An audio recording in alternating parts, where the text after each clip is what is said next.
자, 이 채권 투자에 관한 여러 도움들 또 받으시려면요. 투자 어디까지 해봤니? 이것도 주말에 요즘 업로드하고 있는데 아주 재미가 쏠쏠합니다. 한 번씩 보시면 좋겠고요. 네. 스튜디오에 누가 또 오셨다고 그래서 잠깐 누구신지 한번 좀 뵈러 갔다 왔습니다. 신호가 잘 안 들렸네요. 네. 자, 그러면 이제 오늘은 이제 FOMC도 앞두고 있고요. 네. 네. 이분과 같은 또 시장에 대한 아주 독특하면서도 굉장히 그 날카로운 시선을 가지신 분. 또 아까도 말씀드렸지만 네. 현재 그 얼마 전에 상당히 시장을 불리시하게 보셨었는데 지금 그 팀장님이 말씀하신 대로 좀 잘 전개가 되고 있거든요. 맞습니다. 그래서 현재 위치에서 어떤 판단을 갖고 계신지 들어볼 수 있는 상당히 소중한 시간 될 것 같습니다. 어쩌면 지금 상황을 아마 상대적으로 객관적으로. 가장 잘 보셨던 분이 아닌가 하는 생각이 좀 그렇죠. 드는데요. 자, 우리 문홍철 팀장님, 네. DB금융투자에서 오셨습니다. 어서 오십시오. 예, 안녕하십니까. 네, 반갑습니다. 반갑습니다. 네, 아유 우리 문홍철 팀장님. 아유, 건강 괜찮으신가요? 아, 네. 누구요? 두 분 다. 저희요? 예. 뭐 저는 아유, 제가 목감기에 지금 심하게 걸려가지고. 그러시군요. 목소리를- 요새 좀 감기가 조금 많아졌어요. 네, 잘 못 내고 있습니다. 아, 그렇습니까? 네, 목소리를 조금 내면은 이게 자꾸 기침이 나와서. 아유, 네, 괜찮습니다. 오늘 조금 제가 텐션이 좀 가라앉아 있어도 아유, 좀 뭐. 시청자분께서 양해 좀 부탁드립니다. 요즘 뭐 코로나 그냥 뭐 다 걸리는 거죠. 내용만 뜨거우면은 뭐 코로나는 아니고 코로나 아닙니까? 목감기. 네, 목감기로 가겠습니다. 목감기여서. 예. 자, 일단 지금 우리 문홍철 팀장님이 보셨던 예. 나름의 강세장 분위기로 지금은 좀 가고 있는 것 같습니다. 사실 이제 저희가 작년, 그러니까 저희 회사 입장에서는 작년 7월부터 이제 그 전에는 굉장히 베어리시 했었고 네. 7월부터는 이제 불리시하게 계속 봤고요. 저는 사실은 7월부터는 이제 중간 선거를 기점으로 해서 이제 강력 매수를 이제 계속 말씀을 드려. 역시 문홍철. 예. 역시 문홍철. 이게 우연히 맞춘 거고요. 우연히. 아유 우연히. 그 우연히. 역시 문홍철이. 다른 분들이랑 거꾸로 가다 보니까 오히려 더 부각되는 거예요. 맞췄냐 안 맞췄냐 겸손이시죠. 저는 중요하게 보지 않습니다. 근데 저는 지난번에 네. 말씀 주실 때도 되게 네. 인상 깊었던 부분 중에 네. 하나가 그때가 나오셨을 때가 금융 불안 때문에 상당히 불안정했던 예, 시기였잖아요. 그랬죠. 네. 그리고 이 돈을 푼 것에 대해서도 이걸 양적 완화로 볼 거냐 아니냐에 대한 논쟁도 붙는 시점에 맞아요. 이거는 양적 완화다라는 점을 강조하셨고 저 그거 딴 데서 많이 써먹었습니다. 네. 그러시면 욕 먹는데. 네, 특히 또 하나 이제 인상 깊었던 것 중에 하나가 예. 플로어가 중요하다. 예, 플로우. 예, 그래서 지금 유동성이 생각만큼 좀 여유가 있어서 생각보다 자산 시장이 조금 힘을 받을 수 있다. 그 점을 강조하셨었거든요. 그렇죠. 저희는 이제 유동성이 주식 가격을 결정한다라는 점을 늘 강조로 이제 드리지 않습니까? 유동성론자. 좋습니다. 네, 유동성이 모든 걸 결정한 자. 유동성이 깡패입니다. 깡패입니다. 네. 저 잠깐 그 화면을 띄워주실 수 있는지 화면 모르겠는데, 다 띄워드리겠습니다. 네, 제가 그 17페이지 준비한 그림에서 네. 보면은 제가 이제 왜 유동성론자일 수밖에 없는가를 네. 이제 간단히 설명을 드리면은 이 그림에서 보시듯이 그 유동성이 저 빨간색의 지급준비금 규모거든요. 네. 그리고 이제 파란색은 미국 주식시장의 이제 시가총액을 나타내는 차트인데 보시면은 굉장히 높은 상관도로 저건 뭐 높은 상관도가 아니라 그냥 일치. 다만 이제 상관관계를 이제 인과관계로 해석하면 안 되지만 지난 이제 10년 동안 저희들이 저 유동성과 주식시장 간에는 굉장히 밀접한 관련이 있다. 단 그 연결고리에 대해서 아직도 연구 중에 있어요. 정확하지는 않은데 경험적으로 관련이 이제 있다는 걸 저희가 이제 알고 있고요. 아니 네네. 유동성이랑 주가 예. 그 굉장히 당연한 것 같죠. 당연한 거 아니에요? 그런데 우리 그 경제학자들이나 네. 이 사람들은 아니 이게 그 연준이 주식을 사는 것도 아니고 네. 그렇죠. 연준이 돈을 풀었다고 해서 이 사람들이 뭐 다 주식을 산다는 보장도 없고 은행에 돈을 푼 건데 그게 주식으로 가냐? 은행이 그 주식을 사는 것도 아닌데 왜 주식이 오르냐는 거죠. 아직 정확히는 모릅니다. 경험적으로 그렇다. 그럴 그런 것 수밖에 같다. 없지. 그렇죠. 네. 그래서 저희도 이제 3월달에 연준이 은행을 지원하기 위해서 돈을 풀었다. 네. 물론 채권 매입하는 형식은 아니지만 대출의 형태로 돈을 풀었으므로 이제 우리는 강세장으로 봐야 된다. 좋습니다. 이제 그렇게 맞잖아요, 그렇게 실제. 드렸었는데 네. 그 지난 그 부채 한도 협상이 맞아요. 이제 끝났지 않습니까? 네. 그때 그 변수가 네. 지난번 팀장님 나오셨을 때 상황에서 예. 없던 변수였거든요. 맞아요. 그 상황을 좀 들어보고 싶어요. 그 상황에 대해서 제가 이제 3프로 TV를 좀 열심히 보려고 노력을 하고 있는데 그 예전에 그 중소기업 맞아요. 전문가에 계신 네. 분이 이제 오셔서 네네네. 유동성이 크게 흡수돼서 주식이 그러면은 얘가 줄어들거든요. 그러니까요. 유동성이 줄어드니까 그러면 주식이 조정을 받는 게 맞습니다. 그러니까 이제 그쪽에서 이제 국채를 발행을 할 네, 테니까 국채를 발행한다는 거는 네네. 지금 미국 정부가 이건 정부예요. 네, 그렇죠. 정부가 대규모로 국채를 발행하고 있어요. 이거는 유동성을 연준이 흡수하는 것과 동일한 효과를 가지고 있습니다. 네네네. 동일한 효과. 설명을 생략하겠습니다. 네. 이걸 제가 설명하는 순간 아마 저를 죽이려고 하실 겁니다. 알겠습니다. 설명을 생략할게요. 네.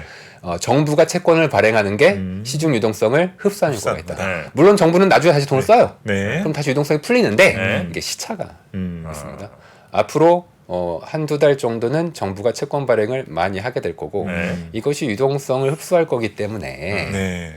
저도 당초에는 당초라는 얘기는 지금은 그렇게 생각 안 한다는 얘기예요. 네네네. 당초에는 이거 부채 한도 협상에 타결되면 오히려 주가가 저 좋게 봐요. 좋게 봐요. 연말까지 뭐 좋게 봅니다. 네네. 근데 뭐 늘 계속 이렇게 오르는 건 아니지 않습니까? 한두 달 정도는 조금 약간 쉬어갈 수 있거나 조정받을 수 있지 않을까. 역시 의식하셨군요. 팀장님도 똑같이. 라고 당초에 그러니까 네. 저 다 팔 건데요. 팔았다고요? 아니면 팔 거예요. 팔 거라고요? 네. 아니 지금 그렇게 지금 얘기하시는 거 아니에요? 그런데 네네. 그거는 이제 제가 아까 그래서 늘 당초에 그랬다. 네네. 라고 근데 이제 오늘 말씀을 준비하신 드리죠. 것들이 많아요. 그러니까 조금 더 들어봐야 돼. 아직 결론을 내주시지 많은데 뭐 이 않으셨어요. 중에 뭐 3분의 1도 안 쓸 겁니다. 필요할 때 말하다가 이제 필요할 때마다 설명을 드릴 건데 이제 그래서 저는 당초에 지금 미국 정부가 대규모로 채권을 발행하고 있습니다. 이거는 이제 당연히 시중 유동성이 이제 흡수될 수 있다라는 걸 이제 의미를 하고 있는 네네. 거거든요. 그래서 저도 주가가 원래 주가가 또 계절적으로 이 계절성이라는 건 이제 300년 이상 지속되는 계절성인데 5월부터 이제 10월 할로윈까지가 좀 안 좋아요. 네. 좀 안 좋아요.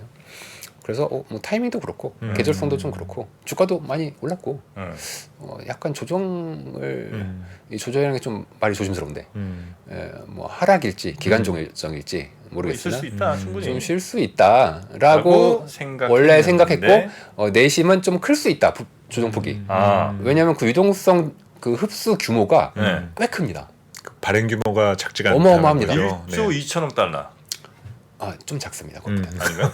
좀 작습니다. 1조 2천억 달러면 현재 아까 보여드렸던 지급준비금이 3조 달러인데 만약에 1조 2천억이면은 절반 가까이 주는 거라서 그렇네요. 엄청 커요. 그렇네요. 그래요? 엄청 커요. 네네네. 단 이제 그랬는데. 그에 준하는 대략 작게는 5천억 달러에서 많게는 8천억 달러 8천억 달러 정도의 정도의 자금을 정부가 시중 자금을 흡수할 가능성이 있습니다라고 원래 좀 생각을 했었죠. 그렇군요. 그러나 그러나 네. 다행히 네네. 유동성을 좀 가지고 있던 MLF들이 있었거든요. 네네네. 요 MLF들이 그 국채를 사주면 상쇄된다. 유동성이 상쇄됩니다. 상쇄된다. 네. 전부는 아닌데 네네. 일부 상쇄됩니다. 지금 그거를 기대하는 분들도 꽤 있습니다. 있으시더라고요. 이게 네. 굉장히 단기자금 시장에서는 유동성에 중요한 영향을 그래서 미쳐요. 뭐 전혀 영향이 없을 거다라고 보는 입장도 계신 것 같고요. 영향이 조금은 있을 거예요. 그게 이제 왜 그러냐면 MMF가 미국채 발행 지금 막 발행이 되고 있지 않습니까? 네네. 이 발행되는 거를 MMF가 사주면 MMF가 가지고 있던 유동성을 토해내게 돼 있거든요. 그렇죠. 네네. MMF가 유동성 갖고 있어요. 네네네. 자, 미국 정부채가 발행이 돼요. 자, 발행이 되는 걸 MMF가 사요. 그럼 가지고 있던 유동성을 내보내겠죠. 이러면서 돈이 풀립니다. 그래서 일부 상쇄됩니다. 일부 상세. 유동성을 내보낸다는 건 뭐예요? 내가 채권을 산다는 건 돈을 준다는 거잖아요. 돈을 가지고 있던 유동성을 내보내는 거죠. MMF가. 자, MMF가 일종의 저수지처럼 물을 막 가지고 있어요. 근데 그 저수지에 돌을 던지면 바위가 크게 들어가면 물이 넘치겠죠. 네. 자, 이거를 그렇죠. 그 준비하신 자료에서 대차대조표를 가지고 설명하시면 조금 더 제가 원래 그렇게 생각했다가 네네. 설명하는 순간 절 때릴 것 같아. 그럼 왜냐면 제가 네. 여기저기서 그럼 그걸 한번 그냥- 설명해봤는데 네네. 주먹이 많이 날라왔죠. 네, 저 거의 맞을 뻔했어요. 그냥 알겠습니다. 쉽게 얘기하세요. 그냥 쉽게 말씀드리려면 네네. 자, MMF가 저수지예요.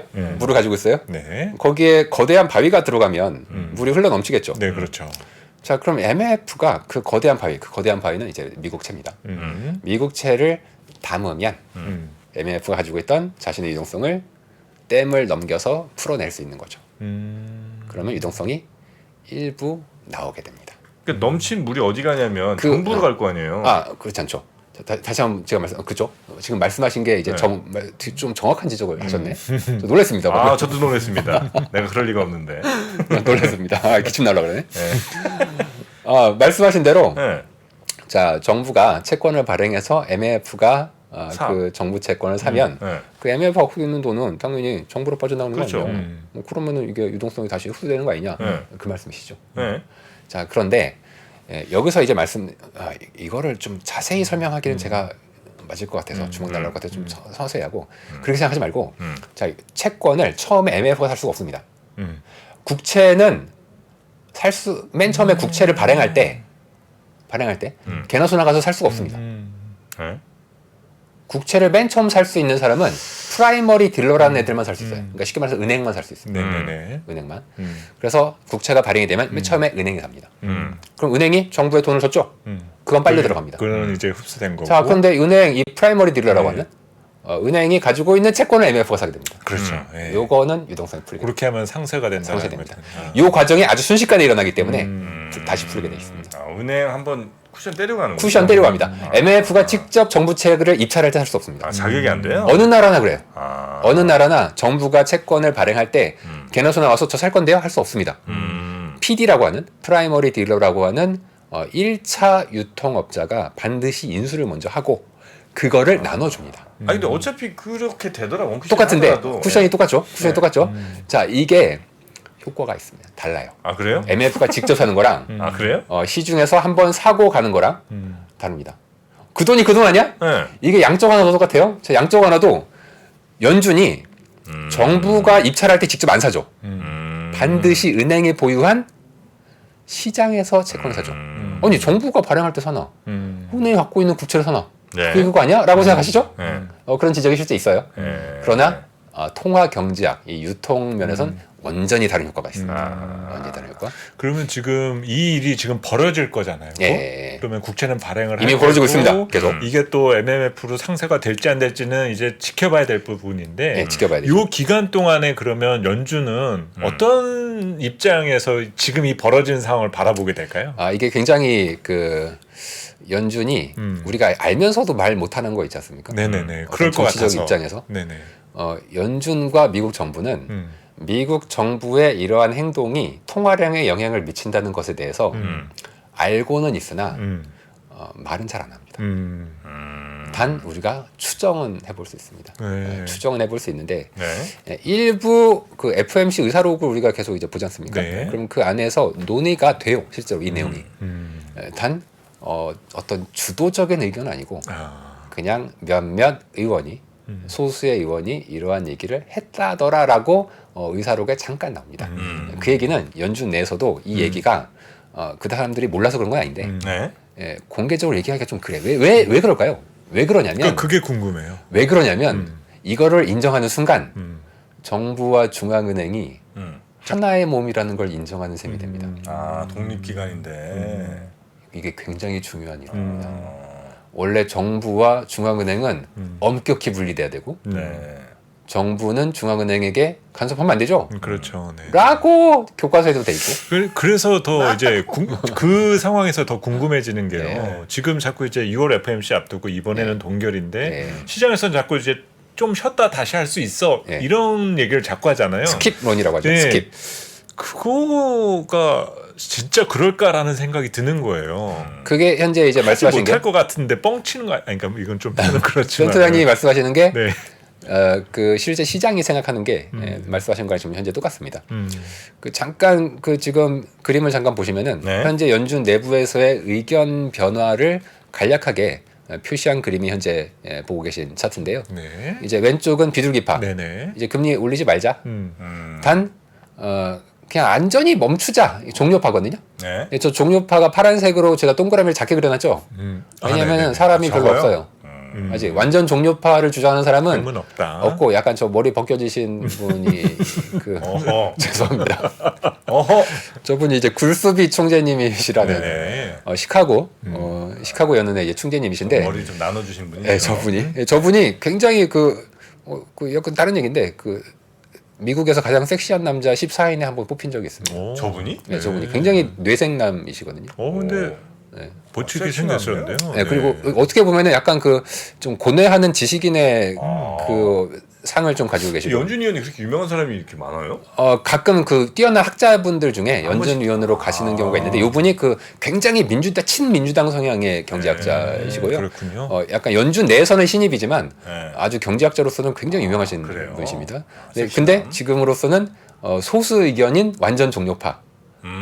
네, 종료파. 물론 저는 그렇게 생각 안 하지만 이 사람들은 저 민주당원이니까 너무 지금 정부를 지원하려고 그러는 거 아니냐 그렇군요. 네, 그런 주장도 하시지만 네. 이제 일단 이분은 소수파예요.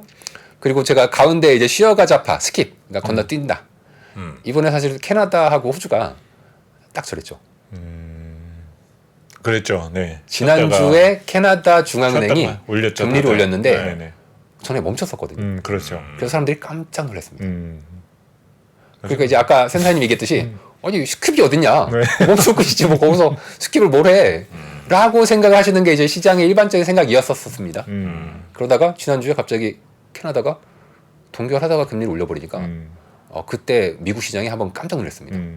그러면은 생각보다 충격은 있지 않았던 것 같은데. 그 채권 시장은 좀 충격을 받았습니다. 아, 그래요? 주식 시장에 이게 충격이 별로 없었어요. 아, 네. 주식은 그런데 저는 이제 채권 시장을 보니까 그러면은 캐나다가 바로 미국에 붙어 있는 나라고 그렇죠. 여러 가지를 공유할 것 같은데 그렇다면은 미국도 이번에 스킵해도 우리 한번 생각을 말씀하신 대로 스킵이 어딨어? 그냥 끝이지. 라는 생각을 한번 고쳐 먹어야 되지 않겠냐? 그렇군요. 라는 생각을 이제 했던 파가 현재 미국 연준의 절반 정도 있습니다. 과거에도 근데 이렇게 올리다가 한번 멈춰서 쉬는가 싶더니 다시 올린 경우도 있나요? 많지는 않습니다. 많지는 않은데 있긴 이렇게 있어요. 급격히 올렸다가 멈춘 적은 없거든요. 네. 근데 예전에 좀 완만하게 가다가 만화에 갈 적은 때는 이제 있었지만 그런 적이 있었는데 지금 굉장히 그렇죠. 만약에 그렇게 되면은 좀 이례적인 그렇죠. 케이스가 그렇죠. 이제 될 수 있는 거고. 자, 그리고 오른쪽. 그리고 이제 핑크색, 그러니까 빨간색의 이 인상파, 네. 인상을 계속해야 된다. 네. 아직도 모자르다. 요 두, 치어가자파와 인상파가 지난번 FMC 바로 직전 네. FMC에서 의사록을 보면은 거의 반반씩 나눠서 싸우고 있었습니다. 그래서 이번에도 마켓도 좀 그래요. 반반입니다. 동결하자는 파, 동결할 것 같다라는 사람들이 반, 그래도 인상하지 않을까라고 하는 반. 다만 제 생각은 인상을 서프라이즈하게 하든지 아니면 동결을 해놓고도 멘트를 세게 하든지. 멘트를 세게 하든지 매파적인 동결이죠. 그러한 두 매파적 가지 동결. 흐름이 되지 않겠나. 이번 주 이제 목요일 아침 FMC에서 나올 거고 또 하필 그 전날에 미국 물가 지표가 발표가 되기 때문에 그쵸. 이번 주는 굉장히 중요한. 근데 이제 지금부터 헛갈리는 게 그거 같거든요. 이제 물가는 안정되기 시작을 했는데 네. 자꾸 이 얘기가 나오는 게 결국 정부는 계속 국채를 발행해야 되는 상황에서 네. 중앙은행이 정책 금리를 어떤 식으로 결정할 거냐도 영향을 주게 되잖아요. 그렇죠. 이제 말씀하신 게 그 중앙은행이 굉장히 싫어하는 네. 정부와 중앙은행의 정책이 서로 독립적이지 않게 그러니까 이제 이루어지는 안 해버리면 왠지 니네들이 눈치 보는 거냐 이런 네. 평가도 있을 것 같고 나올 수 있습니다. 또 그런 거 무시하고 올리자니 네. 좀 또 엇박자네. 네, 그런 상황이 나올 수 있을 것 같아서 이제 정부의 눈치를 보면 원래는 안 되는데 뭐 지금 민주당 사람들이 특히 이제 바이든 대통령이 상당히 친민주당 성향의 아까 굴스비 총재도 이제 그런 사람이고 그런 분들을 계속 최근에 이제 공석이 있었던 자리에 올려줬거든요. 네네네. 그래서 민주당 그 FMC 내에서의 전반적인 의견이 여러 가지 면에서 좀 비둘기 쪽으로 약간 기울었다는 게 2023년에 통화 정책의 일반적인 전망이었고 네네. 이제 이런 얘기 하면은 이제 욕 먹겠지만 중앙은행에 대한 인사권을 대통령이 가지기 때문에 네네네. 대통령의 의견이 중요하고요. 네. 대통령에게 경제자문을 직접 하는 대통령 경제자문위원회의 위원장이 라엘 브레이너드 바로 직전 연준 부의장이죠. 작년에 연준 부의장 그만두고 가셨는데 그래서 그분들이 엄청 비둘기예요. 그렇군요. 그 사람들 브레이너드 이사 없으니까 이제 연준의 비둘기성이 약해진 거 아닙니다. 바이든의 참모로 간 거기 때문에 경제 참모로 오히려 바이든에 대한 연준의 비둘기적인 정책이 물론 파월이 이런 얘기는 절대 안 할 거예요. 네. 그럴 가능성이 꽤 있을 수 있다는 점 우리가 좀 생각을 해봐야 돼서 저는 동결 가능성이 그래도 조금 더 있지 조금 더 않나. 있다? 단 의외의 사건 그리고 특히 수요일에 발표되는 물가 지표 중요하게 봐야 됩니다. 자칫 잘못해서 이제 놀랍게도 예. 인상을 한 단계 할 수도 있긴 있는 그 당시 결코 아주 적은 건 아닌. 아주 적지 않고요. 네. 적어도 동결한다고 하더라도 네. 연준은 반드시 7월에도 인상할 수 있다라는 시그널을 강하게 남겨줄 겁니다. 아 근데 그거는 이제는 만약에 그 동결에 멘트 세게 하는 거는 시장에 아무런 영향을 못 줄 것 같아요. 왜냐하면 사람들이 예. 다 그걸 생각하고 있기 때문에 예. 그걸로는 안 되고 예, 안 되고 하나 인상. 더 센 게 필요합니까? 그러지 않고서야 예. 이 지금 이 상황은 저는 바꿀 수가 없다. 시장이 그냥 예상한 대로 가는 거다 그러면. 그런 면에서 저는 이제 최근에 유동성이 좀 줄어든 거에 조금 더 초점을 맞추고 있고요. 아하. 물론 금리도 중요한데 네. 제가 사실 이번에 이제 기준금리를 만약에 올리게 되면 그 아까 MMF가 돌덩이 즉 네. 저수지의 돌덩이를 받아들이고 네.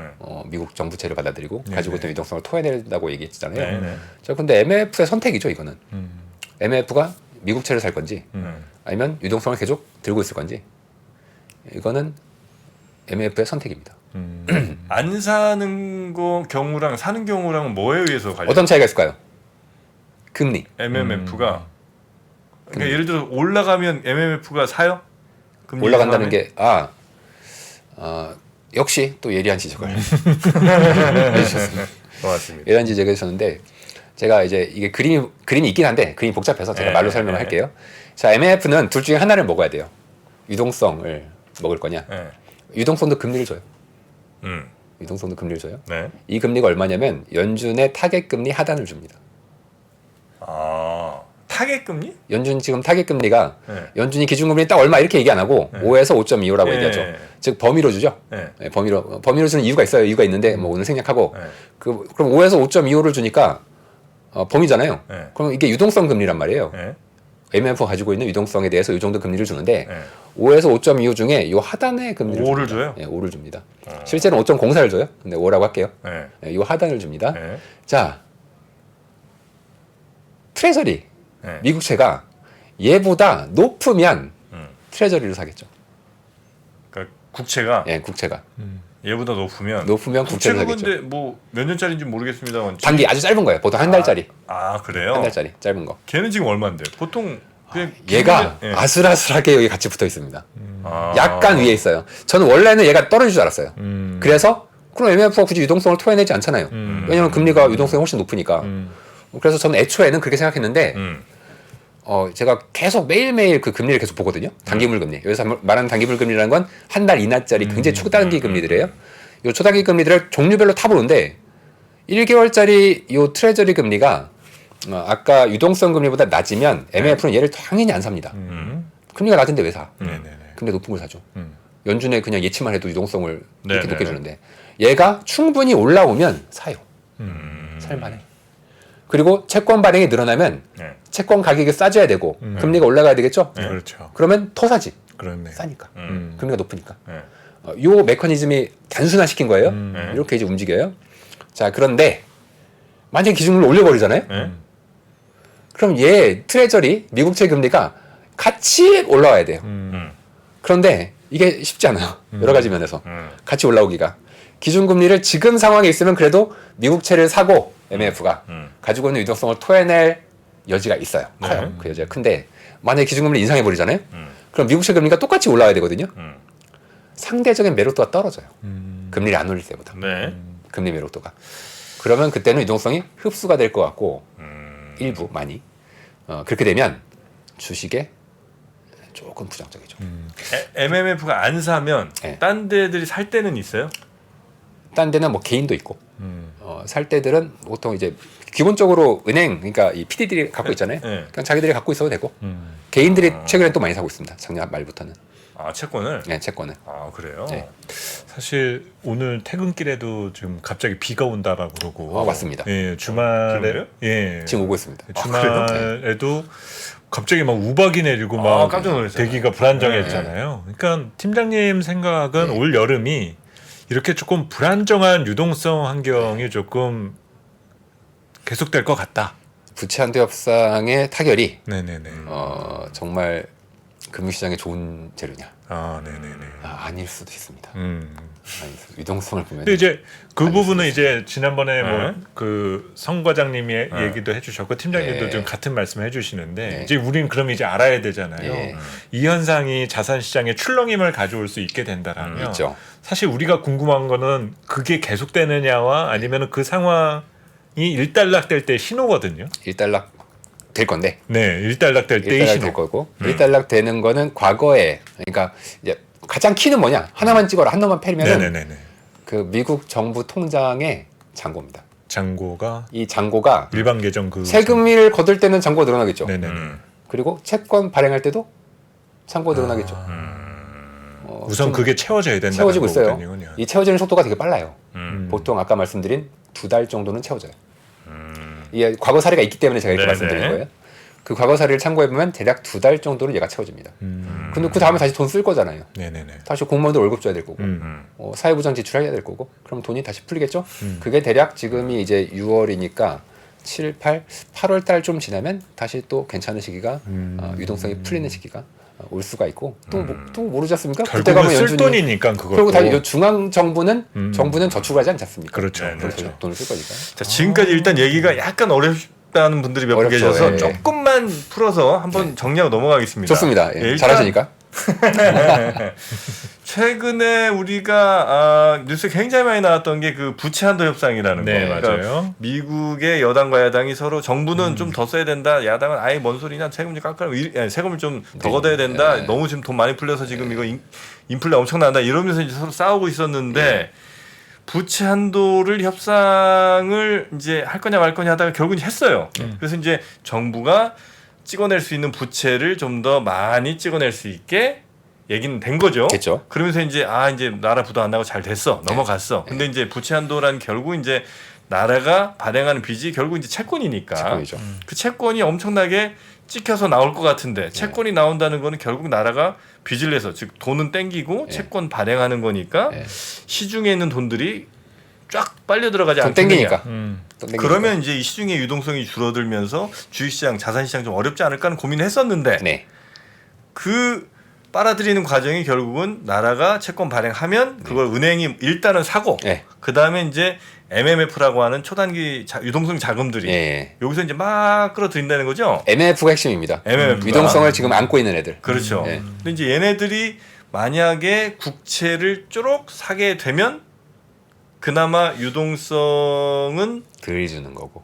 그리고 만약에 얘네들이 그걸 안 사고 그냥 딴 거 뭐였죠? 유동성을 그냥 계속 안고 있습니다. 안고 있으면 네. 그러면 이제 지금 자산 시장은 조금 힘들어질 수 있다. 근데 이제 지금 상황은 아직 확실히 어떻게 될지 모르나 그걸 결정하는 거는 이번에 연준이 금리를 0.25 인상하느냐 아니면 안 하느냐에 따라서 매우 크게 갈릴 가능성이 좀 높다. 안 올리면 아마 유동성의 감소는 예?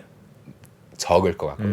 그러니까 별 영향이 없거나 악영향이 있더라도 좀 제한되거나. 네. 근데 만약에 인상을 한다. 음. 그러면 유동성이 꽤 많이 빨려 들어갈 가능성이 있습니다. 네. 이 정도도 안 되면 그건 안 됩니다, 여러분. 요 정도는 하셔야 돼. 요 정도까지는 하셔야죠. 네, 네. 요 정도는 여러분 하셔야 이 정도 됩니다. 내용을 이해하시면 네. 거의 금융시장의 가장 최첨단에 계십니다. 아, 그렇습니까? 거의 최첨단. 그렇죠. 미국 사람들도 이런 거 잘 네. 모릅니다. 아유, 고맙습니다. 네. 자, 그렇게 해서 이제 이번 금리 인상이 매우 중요한.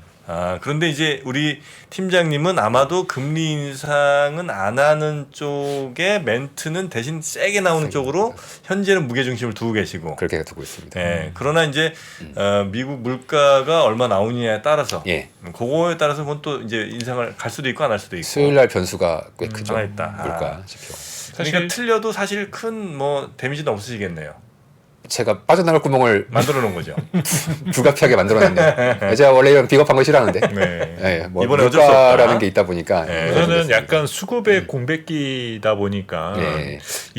지금은 이렇게 작은 충격에도 잘 버텨왔다는 느낌이 많이 들거든요. 네. 뭐 경기 침체 우려라든지 부채 한도 협상이나 맞습니다. 다 잘 넘겼는데 이제 6월 말이 되면 프리어닝도 시작되고 다음 달부터는 또 실적 시즌이잖아요. 또 2분기 거시 지표도 나오고 사실 이런 변수를 조금 그동안에 좀 만만하게 투자자들이 보는 경향이 생겼는데 이게 수급 공백기하고 딱 맞물리게 되면은 생각보다 파급력이 클 수도 있겠네요. 그 수급에 대해서 제가 다시 말씀드리지만 네. 상반기에 있었던 불안한 사건들은 오히려 음. 수급을 개선시킵니다. 그렇게 해줬었죠. 은행 뭐 망하고 뭐 이런 거. 은행 망하니까 QE했잖아요. 그랬었죠. 네. 네네. 아까 부채 한도 협상이 유동성을 푸는 효과가 있습니다. 그랬었죠. 계속 줄어들면서. 정부가 돈을 땡기지 못하고 계속 쓰잖아요. 맞아요. 이거 유동성이 풀리는 겁니다. 네. 즉 상반기에 우리가 불안한 조건이라고 얘기했던 것들이 사실 알고 보면 주식시장에는 호재였던 거고 맞아요. 사람들은 상반기 아니 이렇게 힘들다고 하는데 안 좋은 재료가 이렇게 많은데 왜 주식은 왜 오르는 거야? S&P 500 한국 주식 포함해서 나스닥 왜 올라? 제가 볼 땐 아닙니다. 너무 당연한 겁니다. 너무 당연해요. 그러나 이제 고 그게 오히려 넘어가면 그때부터는 조금씩 경계를 앞으로 몇 개월 정도 할 필요가 이제 있다. 정프로 세계 다 팔아버릴까요? 이러다가 혹시 주가 더 오르면은 저 원망할 때 못 나옵니다 이제. 네, 알겠습니다. 그래서 좀 걱정되네요. 네, 그건 제가 잘 한번 판단해 보도록 잘 하겠습니다. 판단해 주십시오. 네. 과거 실적이 어떠십니까? 네. 저요? 네. 저는 지금까지는 아마 다 따져보면 작년 말 기준으로는 한 마이너스 한 40 한 몇 퍼센트 정도일 거고요. 그 이제 타이밍성으로 보면 어떠세요? 매도 매수의 타이밍을 저는 죄송합니다. 기가 막혀요. 신기할 정도입니다. 신기할 정도로 신기 들렸다고 해요 사람들이. 네. 꼭지단이라는 별명이 있거든 제가. 꼭지에서 기가 막히게 사서 사서 네네. 꼭지에서 사서 기가 막히게 바닥에서 팔아버린. 그러면 가만히 있으십시오. 가만히 있을까요? 네, 이번에도 네. 네, 가만히 이게 많은 연구 결과가 있는데 음. 매매가 빈번할수록 성과가 떨어집니다. 그래요? 수없이 많은 논문들이 있습니다. 매매가 적을수록 수익률이 좋습니다. 그래요. 예, 알겠습니다. 예. 일단 저는 좀 참아보겠습니다. 참아주십시오. 자, 하여튼 뭐 이번 FOMC는 고 이슈가 이제 굉장히 중요하니까 네. 그걸 한번 좀 저희가 짚어봤고요. 네. 그거 말고 또 혹시 시장에 영향을 줄 만한 뭐 당연히 물가 아니겠습니까? 물가? 네. 물가 어떻게 돼요? FOMC가 결국 물가 영향을 받을 거니까. 요번 물가는 좀 조금 높게 나올까요? 컨센은 대략 한 4.1까지 지금 떨어져 있는 것 같거든요. 직전이 4.9. 네네네. 이번에 4.1점 나오지 않을까 보는데 저는 저도 뭐 그렇게 보는데 하방 서프라이즈가 좀 있을 수 있어요. 하방 서프라이즈? 3.9? 아휴, 뭐 그럼 너무 좋죠. 어. 이제 저희가 그렇게 보는 이유가 네. 물가 지표를 잘 보시면 지금 화면 잠깐 띄워주시면요. 오, 그러면 불 붙을 수 있을 것 같은데. 지금 단기적으로. 이게 전월비 보통은 이제 네네네. YOY를 보시지 않습니까? 우리 4.1이면 4.9 다 YOY예요. 네네. 근데 추세를 보려면 전월비를 봐야 됩니다. 네네. 그렇죠. 전월비. 제 그림이 전월비에서의 막대 그래프로 각 요소별로 물가가 미국이에요. 네네. 얼마나 기여를 했냐. 전월비로 보니까 뭐 마이너스 그러니까 전월비로 보시면 뭐 0.1, 0.5, 뭐 0.3 뭐 이렇게 나오죠. 전월비니까. 자, 검은색이 이제 전월비에서의 물가인데요. 보시면 저 검은색 선을 제일 크게 좌우시키는 게 가솔린입니다. 네. 가솔린이 단일 항목으로는 유가죠, 유가. 네네. 굉장히 커요. 네. 근데 유가는 뭐 대충 다들 요즘 보셨을 거고. 네. 그럼 유가는 아직은 그렇게 그러니까 걱정을 많이 안 해도 될 게 이제 다행인데 사실 연준도 그렇고 네. 많은 경제학자분들이 물가의 헤드라인을 너무 보지 마라. 왜냐하면 근저에 물가 압력이라는 게 있는데 얘는 여전히 꺾이지 않고 계속 견조하다. 따라서 얘가 꺾일 때까지 기준금리 인상을 계속 해야 된다는 게 그 아까 인상파가 맞습니다. 주장하는 건데 그러면은 그 근저에 있는 인플레이션 압력의 가장 큰 걸 차지하는 게 지금 저 그림에서 연두색입니다. 주거비용. 주거비. 네네. 주거비가 거의 전체의 죄송합니다. 전체 인플레이션에서 네. 대략 한 3분의 1을 차지합니다. 와. 그리고 서비스가 되게 중요한데 서비스 인플레이션의 거의 70% 정도를 차지하고 있어요. 네. 근데 저 거주비가 보시면은 네네. 한번 오르기 시작하면 안 꺾여요. 계속 올라. 그렇군요. 네네. 계속 올라요. 그러네. 그런데 지금 저 최신 데이터가 4월이거든요. 꺾였어. 3월부터 꺾였어요. 꺾였어. 자, 저게 굉장히 고무적인데 쟤도 안 돼 이제. 제가 좀 다른 얘기를 해보겠습니다. 네. 저 거주비가 뭐 결국 임대료예요, 임대료. 예. 그렇죠. 임대료. 자, 저 임대료를 어떻게 산출하느냐가 관건인데, 자, 우리나라 가끔 보면 KB 국민은행 네네. 부동산 지수 있지 않습니까? 네네. 주간으로 발표되는 거. 있죠. 전주 대비 혹은 전월 비해서 0.00 몇 퍼센트 올랐습니다. 떨어졌습니다. 네. 이렇게 뜨죠. 네. 그러면은 사람들이 이게 말이 되냐? 지금 지난주에 아파트 가격이 폭등 혹은 폭락을 했는데 네네. 이게 반영이 지금 되고 있냐 안 되고 있냐? 라고 현실과 동떨어졌다. 이렇게 그렇죠, 주장을 많이 그렇죠. 하세요. 네. 근데 그게 이유가 있습니다. 왜 그런 식으로 산출이 되냐면 예를 들어서 1000세대의 단지가 있다고 했을 때 이 네. 단지가 거래가 안 되다가 한 채가 뭐 거래돼. 반토막으로 거래가 됐어요. 네. 반토막 나서. 그러면은 상식적으로 50% 빠진 게 아니죠. 50% 빠진 거라고 상식적으로 생각하지 그렇죠, 않습니까? 그렇죠. 그런데 KB 지수의 산출 방식은 그렇게 하지 않고 전체 아파트의 시가총액 중에서 요 한 채의 아파트가 절반이 까졌으니까 그만큼만 반영하기 때문에 그래서 0.0 몇 퍼센트 뭐 떨어졌습니다. 이렇게 반영이 되고 네. 그런 반토막 난 게 풀리 다 반영되려면 요 1000세대 아파트가 한번 다 정도가- 거래가 돼야 돼요. 네네 그렇네요. 그래서 실제 KB 지수 같은 거가 우리가 뭐 암묵적으로 혹은 뉴스에서 보고 있는 숫자 대비해서 굉장히 후행합니다. 그럼 뭐 거래량이 적으면 당연히 거의 반영이 안 정확한 돼요. 데이터가 나오지 반영이 안 않겠네요. 돼요. 네. 그나마 KB 지수는 전국의 아파트를 다 다루니까 네. 그나마 그게 조금씩 반영이 되는 그렇군요. 거지 네네. 실제로는 그렇게 반영이 안 돼요. 제가 갑자기 이런 얘기 왜 하냐면 그 아까 임대료에 반영되는 그 거주비에 반영되는 임대료가 딱 그래요. 그렇군요. 미국이요? 네, 미국.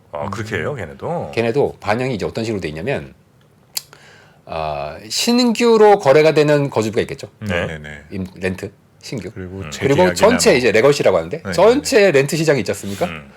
그럼 물가 지표에는 신규로 거래되는 거를 반영해야 될까요? 전체를 반영해야 될까요? 원래는 신규해야죠. 신규여야 될 것 같죠. 네. 그러면 경제학자들이 좀 싫어합니다. 음. 아까 KB 국민은행 지수처럼 아니 이게 전체를 다 반영해야지 신규만 하면은 그거는 표본이 너무 작다. 이런 식으로 이제 해서 누구 얘기가 맞는지 모르겠어요. 그래서 결론적으로 지금 제가 화면 하나 보여드리고 있는 게 있는데 그래서 결과적으로 이런 화면처럼 이런 현상이 벌어집니다. 뭐 이게. 선이 5개가 있죠? 네. 그 중에 급하게 움직이는 선 3개가 렌트를 중개하는 업체들이 있지 않습니까? 네. 걔네들이 신규 렌트 기준으로 산출을 한 렌트 인덱스입니다. YY예요? 네. 많이 떨어졌죠. 네. 그런데 완만하게 움직이는 선 2개가 있죠. 네네네네. 걔가 바로 전체 평균. 물가에 들어가는 아. 평균이 아니라 물가에 들어가는 들어가는. 임대료가 저 완만하게 움직이는 선 2개입니다. 이 그림 보면은 이제 대충 감이 오셔야 됩니다. 네. 앞으로 CPI에 물가에 들어가는 임대료의 흐름은 마치 렌트 업체들이 산출하는 저 인덱스를 이동 평균한 것처럼 움직일 겁니다. 저게 22년 1월인가요? 아니 잠깐만. 가로축은요. 15년부터 지금 최근은 23년 올해 22년 4월 5월까지 제니얼이죠. 네, 최근까지 아, 가로축이 좀 대략 그럼 한 예. 1년쯤 정확하시네. 후행합니까? 1년 후행합니다. 아 됐습니다. 1년 후행합니다. 그래서 사실 지난해부터 저희는 대략 올해 상반기에 네. CPI에 물가에 들어가는 렌트비는 고점을 칠 거다. 그리고 그 이후에는 우리가 굳이 예측할 필요가 없습니다. 네. 그냥 떨어지게 돼 있어요. 아 그래요? 떨어지게 돼 있습니다. 이거는 뭐 예측이 필요 없습니다. 단 그게 아까 보여드렸던 막대 그래프에서처럼 3월 일지, 4월 일지 요게 이제 이슈인 거지. 네네. 쟤는 한번 떨어지기 시작하면 계속 떨어집니다. 아 됐다. 너무 기대하지 마세요. 왜냐하면 쟤는 월간으로는 이게 노이즈가 맡길 수 있어요. 근데 제가 지금 데이터를 계속 봐도 최근에 중고차 가격도 다시 좀 원위치로 돌아갔고 유가도 최근 사우디가 혼자 감산한다고 했지만 실제 감산이 이루어지지 않고 있죠. 오펙 회의도 지난주에 굉장히 중요한 뉴스인데 오펙 회의도 지난주에 물가에 가장 미치는 큰 유가인데 네. 지난주에 있었던 오펙 회의에서도 내부적으로 굉장히 큰 협의가 안 됐다. 네네. 그래서 사우디가 어쩔 수 없이 혼자 그냥 독박을 썼잖아요. 네. 그런 지표들 그리고 방금 보여드렸던 렌트비 지표들을 고려했을 때 네. 아주 특이한 이상한 어떤 놈이 나오지 않는 이상은 네. 컨센서스 4.1% 정도는 나올 것 같고 조금 더 하방으로 4.0. 뭐 기대도 해볼 수 있지 그 않겠는가가 요즘 막 설탕 설탕 선물 엄청 비싸잖아요. 설탕 가격이 좀 올라가고 코코아 있는데 커피. 그게 이제 유럽 쪽 설탕 가격이 좀 올라가고 있고요. 전에 사실은 뭐 지금은 지나간 얘기지만 계란 가격이 한 번 한 5배씩 올랐던 거 아십니까? 그런 적도 예전에? 있죠. 예, 예전도 아니고 몇 달 전이었어요. 아, 그래요? 예. 계란 가격이 지금 다시 어느 시 됐는데 예, 이제 조류독감이 한번 미국에서 퍼졌었나 그랬었는데 예, 그러다 보니까 계란 가격이 뭐 6배씩 오르고 네네. 그래서 이제 미국은 굉장히 좀주둑들이 많지 않습니까? 네. 그 계란 좀주둑들이 계란 엄청나게 훔쳐갔습니다. 아, 그래요? 그런 일이 있었는데 계란과 설탕의 가중치를 봤을 때 설탕 가중치가 아마 뭐 제 생각에 조금 더 낮을 거고요. 그래서 설탕 가격이 좀 비싸더라도 상대적인 영향력은 좀 크게 작지 영향을 주진 않겠나 않는다. 예, 그렇게 봅니다. 아유, 큰 시름 덜었습니다. 네. 네. 오늘 팀장님 말씀하신 것 중에 기억해야 될 만한 게 한 2가지 정도인 것 같은데요. 네. 물가 안정에 대한 기대감이 좀 크다라는 거, 그렇죠. 이거는 좀 긍정적으로 볼 수 있는 부분인 것 같고, 네. 근데 미국 재무부의 어떤 국채 발행 과정에서 네. 생기는 어떤 수급이나 유동성 환경의 조금 불안정함, 예. 이거는 지금부터 여름 사이에는 조금 약간 네, 요소. 부담 요소가 될 수 있으니까 네. 그 타이밍을 조금 조율하는데 힌트를 삼아 보시는 게 도움이 될 것 같습니다. 혹시 뭐 못 사셔가지고 음. 이제 손가락만 빨았다 이런 분들은 이 기회를 좀 활용하시는 것도 그렇죠. 방법이고 만약에 이제 그 불안정한 것이 갑자기 뻥 터지면 또 이거 뭔가 할 거예요. 많은 분들이 이제 또. 오히려 이유가 없이 터질 수가 그러니까요. 있지 않습니까? 뭐 상반기에는 그래도 이유가 있어 뭐 그래도 빠지진 않았지만 있었는데 하반기에는 혹시 어떤 이유 없이 그런 일이 벌어질 가능성도 이제 있다는 점. 그리고 이제 난 이미 많이 주식 갖고 있다. 너무 그렇게 나는 매매에 나는 뭐 히스토리컬리 성과가 좋다 이러면 이제 하시고 네네네네. 정프로님처럼 꼭 시점을 댄스를 잘 추시는 분들은 그냥 가만히 있으시는 갖고 있는 거 그냥 가만히 있어요? 네, 가만히 있어요. 네, 괜찮을 팔지 것 말고? 같습니다. 네, 너무 이제 매매를 하지 마시고 팔아야 될 것 같은데. 이런 분들은 네. 들썩들썩 할 때 네. 어떻게 안정시키느냐가 이제 성과를 결정합니다. 팔아야 될, 한 반만 팔을까요? 그것도 괜찮은 법입니다. 정 불안한다. 그럼 그래도 반은 남아 있으니까 아. 나중에 이제 후회 효과가 좀 적긴 하겠죠. 저는 근데 보통 반 판다고 얘기하고 다 팝니다. 이거는 태생입니다. 그렇죠. 어떻게 제가 어떻게 말릴 수가 없을 것 같습니다. 아, 문홍철 팀장님. 네. 저는 이제 문 팀장님만 따라가기로 했습니다. 네. 감사합니다. 네. 이거 계속 잘하도록 노력하겠습니다. 아, 근데 확실히 문 팀장님 설명해 주시면 정말 이 어려운 문제들이 너무나 이해가 잘 됩니다. 네 맞아요. 예, 오래 못 간다는 좀 단점이 있습니다만, 그건 뭐 제 잘못이니까 오래 못 가는. 아, 괜찮습니다. 제가 일단 늘 들을 때는 자주 다 와서 다 이해해요, 진짜. 자주 와서 리마인드 시켜드리겠습니다. 네, 좋습니다. 예.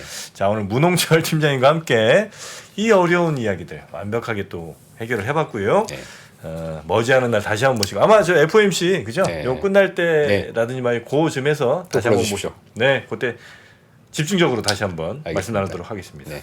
고맙습니다. 감사합니다. 감사합니다. 들어가세요. 네, 들어가십시오. 네, 네. 고맙습니다. 네.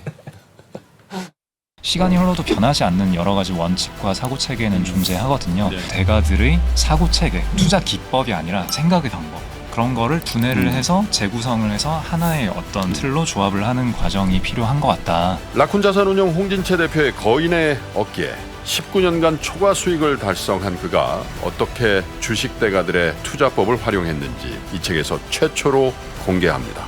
대가들의 검증된 투자법을 여러분의 눈으로 직접 확인하시죠.